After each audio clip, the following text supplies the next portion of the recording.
Y'all. Y'all already know the name. Pays and Plays podcast here. Going to be giving y'all week 8 upset alerts.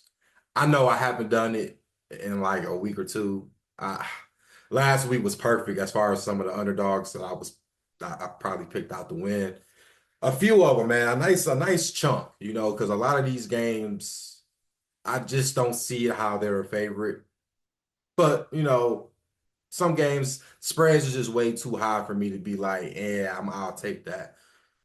But let's go ahead and let's talk about it. First one, Jets against the Patriots. Patriots being +7. Yeah, I mean, this prima donna team in the Jets, man. I've already mentioned the last video. I could check that out too, about just how this team, this New York is. Both New York teams are just shit shows.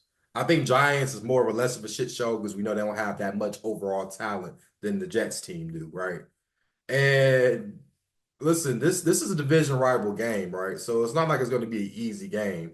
Yes, they covered, what was it, 7.5 last time against the Patriots, but that wasn't that much easy. Yeah, it was a blowout, but it wasn't like they easily walked away with that. Trust me, watch the game completely before you be like, oh, the number. But I don't get it, bro. This offensive line is weak. I mean, I don't. Tyron Smith, what is he doing? He's getting bullied. He wasn't even getting bullied by J.J. Watt. He was getting bullied by, well, T.J. Watt, correction. He wasn't getting bullied by, no, he's getting bullied by a whole nother guy, bro. We never heard of, bro. And this is supposed to be an all-pro type tackle. This offensive line is shaky. Garrett Wilson sometimes can't hang on to the ball. I mean, bro, I don't really know, bro. This defense got ran on. Pittsburgh hasn't been able to run the ball all year, and they choose to run the ball this year. I mean, that game. So imagine if Drake May and Stevens do that little run play option, whatever. They can at least get 3, 4 yards on this defense. Right now, I think the Jets will win this game, but +7, you're talking about the win over 8 points. I'm not so sure about that. I will recommend teasing. So I will talk about some of the favorites that are higher. I do think this is a good teaser, 6.7 point teaser. Next one, we're going to be talking about Eagles. Yeah, Eagles at Bengals. Eagles +2.5. I think they went outright. This Bengals team, yes, they beat the Browns, but I mean, we saw what Deshaun Watson got carted out the field, right? You know, and it wasn't that easy of a game either. It wasn't like they walked away with, I think it was 7-3 at the half. So this is what I'm saying. It wasn't like it was an easy game. And you look at this Bengals team, this defense cannot stop the run. And Philly will feed off the run, bro. We see what Saquon can do still. Still. He's not washed. So let's get that out of your minds now, right? And then you talk about the weapons with A.J. Brown, Devonta Smith, and we know Hurts can use his legs. So, like I said, I expect a lot of run first mentality on this game because the Bengals can't stop nobody, right? And I think that also limits the possessions of Joe Burrow being on that field. So, like I said, if I'm Philly, we're going to run first, and then we're going to hit with a play action. We know A.J. Brown's going to be open if you throw it to him. So, I just expect this game, and I expect the Eagles defense to step up like they did against the Giants. Other than Jamar Chase, T. Higgins, they're one-dimensional. Let's be real. We know, listen, I like Chase Brown. He was with Illinois, University of Illinois, but this is the big leagues now. You're telling me he's your number one running back? Yeah, I mean, Zach Moss is okay too, but I mean, I expect Philly to show up and dominate this game. They need to because it's not like Washington's right there behind them, right? Next game, Ravens at Browns. Yeah, 10.5 is just a lot. I would recommend teasing it down. If it goes to 10 or 9, tease that down. 6.7 point tease. I say 7 point tease in a situation like this. Tease it down. We know the problem with the Ravens, though, is they can be up big and they'll let you slowly come back. That Monday Night Football game with the Buccaneers proved that, and they were down 10-0 at the first half and then first quarter, and then all of a sudden they came back and Tampa dropped a whopping 21 points, almost 28 points only in one quarter. That's a big red flag, but that's what the Ravens seem to slack and do. Division rival game, and we know there's no Deshaun Watson no more. It's looking like Jameis Winston. Still, bro, it's a division game, and 10.5 is just a lot to me.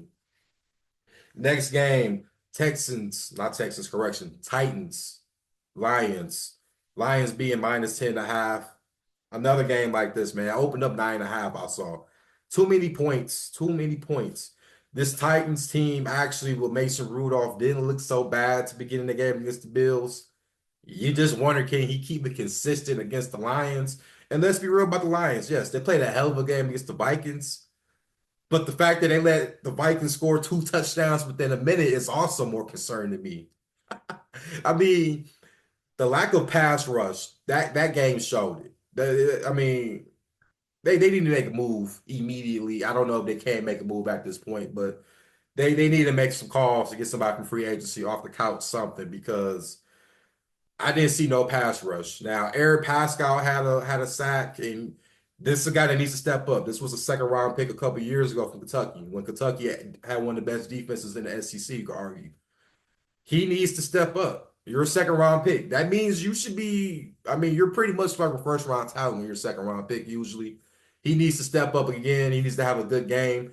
And listen, don't sleep on this Titans offensive line. This offensive line is very good. They can block. They got the Callahans there. Bill Callahan, the son, I mean the dad, obviously. If you remember, Raiders coach back in the day, always had great offensive lines. So he's going to understand how to use this line against the team without the biggest pass rusher in the league, you argue right now. And this Titans defense is good too. They got corners that can check you. They got a D line that can get you. They got linebackers that come blitzing in. So it's not like it's going to be a cakewalk for this Lions game. 10.5 is a lot. Like I said, tease that down. What, 3.5? If you can get it at 10, tease it down and make it at 3, I think that'd be a lot more better. Next one, of course, I got to talk about Seahawks +3 at home against the Bills. 12 man.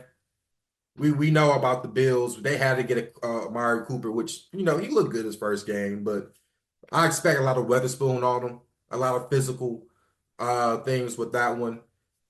The defensive D-line, Murphy, Williams back, played a big role. We know that the Bills are going to be a run-first team, probably first to get things flowing. You just got to punch them in the mouth, bro. And the same thing on the offensive side for the Seahawks. They don't have nobody as far as the D-line pass rusher. So Geno should have some time to throw that ball, man. And this secondary has played a lot better for the Bills. Yes, some people criticize Damar Hamlin. He's actually playing okay. I don't think he's great, but he's been playing better in the situation that he's in. And I just think the Seahawks need to capitalize on that. I'm just hoping DK is playing. But you still got two other good serviceable receivers. You got two good running backs, and you got a solid offensive line. And let's get into it. Washington +2.5. Now, I'm going to say something, and I'm not into this field, but this is something that is kind of a conspiracy theory. So this is the last game of October. Washington, when it comes to election time, right?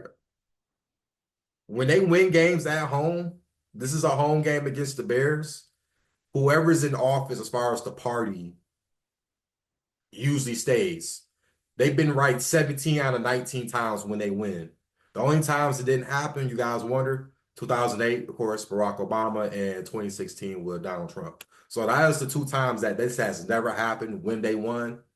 So I'm not going political and saying why. I like Washington because I just like them as a better team. They got a better coach. They got an experienced head coach who's been in this league, who took a team to the Super Bowl. So I don't see why Caleb. I mean, and it's crazy, like I said about the Bears. They play a lackluster schedule. I really want to see them when they play the NFC North. That would pretty much determine how good this team will probably be. But with Washington, with knowing that Jaden Daniels has been all high ceilings, even when they lose, he's been all high ceilings. I just see this being a very good game. I see it being back and forth game. I think the game might go over, but I mean, I just think Washington home field advantage. This team is on a rise. This team has been hot. I don't see why they lose this game. And you give me underdog value. So go ahead and give me Washington Redskins. Yeah, I say the Redskins. And lastly, let's talk about it. Kansas City Chiefs being -9.5 against the Raiders. I tell you guys, I don't think they lose this game, but Chiefs don't cover these huge 9.5, 10.5 type spreads. If they do, it's really a once in a blue moon type thing when it comes to Patrick Mahomes. He did just win as an underdog, so we already know how that goes. That was a big game against the 49ers. You wonder now back on the road again, will they kind of do the same consistently thing? I don't know, but this Raiders team isn't good either though. So you guys check the content out, like, subscribe, pass the word around, man. Week 8 upsets the bet. Let's get this money.